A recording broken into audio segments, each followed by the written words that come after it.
Business promotions అయినా personal promotions అయినా peak స్థాయిలో జరగాలంటే ఎన్ఎస్ఆర్ ప్రమోషన్స్ విభాగాన్ని సంప్రదించండి.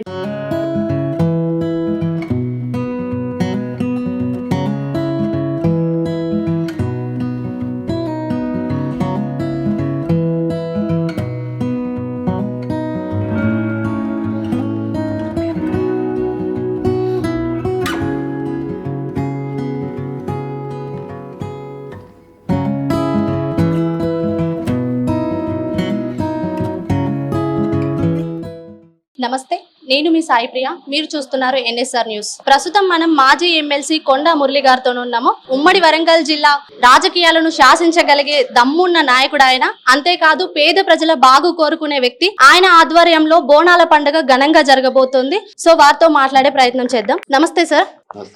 సార్, చాలా మందికి మీరు లెఫ్టిస్ట్ అనే తెలుసు, కానీ ఈ మధ్యలో దైవ భక్తులు అనైతే చాలా మంది అనుకుంటున్నారు. దానికి మీరేమంటారు సార్? నేను ఒకటే మాట చెప్తున్నా, మంచి పని చేసేందుకు లెఫ్ట్ రైట్ అనేది ఏముండదు. లెఫ్ట్ వాళ్ళకు సాయం చేస్తూనే ఉంటా.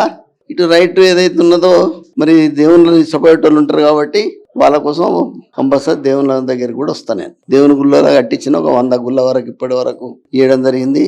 ఇక్కడ కూడా అమ్మ నాన్న పేరు పెట్టిస్తా. మీరు ఆగ్రంపాడు జాతర నేనే చేయడం జరిగింది. అలాగే స్కూల్లో కూడా ఇస్తా. షాంపేట స్కూల్ 14 ఎకరాలు ఫస్ట్ అక్కడ మా నాన్నగారి పేరు మీద ఇచ్చిన. అలాగే ఇక్కడ కూడా 12 ఎకరాలు మోడల్ కాలేజీకి ఇచ్చిన.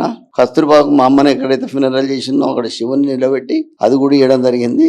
లెఫ్ట్ రైట్ కాదమ్మా, మంచి అనేది చేస్తే మనం మంచి పేరు వస్తుంది అంతే. సార్, ప్రతి సంవత్సరం జరిగే బోనాల పండుగకి ఈసారి జరిగే బోనాల పండుగకి ఏదైనా ప్రత్యేకత ఉందా? అసలు కొండమూరులే వరంగల్ జిల్లాలో ఒక ప్రత్యేకత ఉంది. మా దేవతలను ఈరోజు గ్రామ దేవత వాళ్ళు ఇలా నేను గర్వంగా ఫీల్ అవుతా. గ్రామ దేవతలను కూడా ఉన్నత వర్గాలు పూజిస్తున్నారు. అసలు మా బీసీల దేవత వాళ్ళంతా మా బీసీల దేవతలు.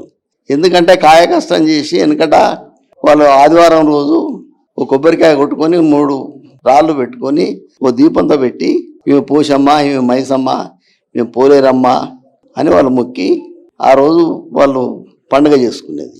ఆ ఆచారం ఏదైతుందో ఇది మొదటి నుంచి వచ్చిన ఆచారం.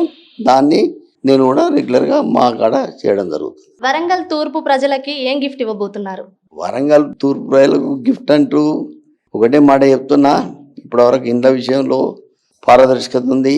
రేపు వచ్చే రేషన్ కార్డుల విషయంలో పారదర్శకంగా చేస్తాం. రేషన్ డీలర్లు కూడా వస్తున్నాయి కొత్తవి. అవి కూడా కంపల్సరీగా అందరికీ అందేటట్టు చూస్తా. మరీ వారం తర్వాత ఈ మధ్యనే ప్రతి వార్డులు ఏవైతున్నాయో కార్పొరేటర్ వార్డుకు డే బై డే పెట్టుకొని నేనే తిరిగి ఇంకా ఇండ్లు లేని వాళ్లకు ఆ కార్పొరేటర్ను అక్కడున్న డివిజన్ ప్రెసిడెంట్, కాంగ్రెస్ ప్రెసిడెంట్లను లీడర్లను వెంబడి పెట్టుకొని తిరిగి మళ్ళీ వాళ్ళకు కూడా ఇప్పించడం జరుగుతుంది. ఓకే సార్, చివరగా మిమ్మల్ని, సురేఖ మేడంని, సుస్మిత మేడంని ఒకేసారి అసెంబ్లీలో చూసే ఛాన్స్ ఉందని బయట టాక్ నడుస్తుంది. దానికి మీరేమంటారు? మీ మనసులో ఉన్న మాట ఏంటి సార్?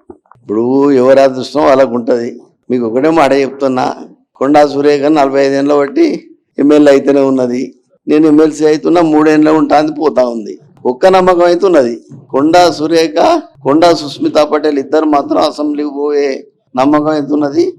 నాకు ఎమ్మెల్సీ వస్తుందా, ఎంపీ వస్తుందా అనేది అది మరి రేవంత్ అన్నను మా పిసిసి అధ్యక్షుడు మహేష్ అన్న నిర్ణయం చేస్తారు. Thank you sir.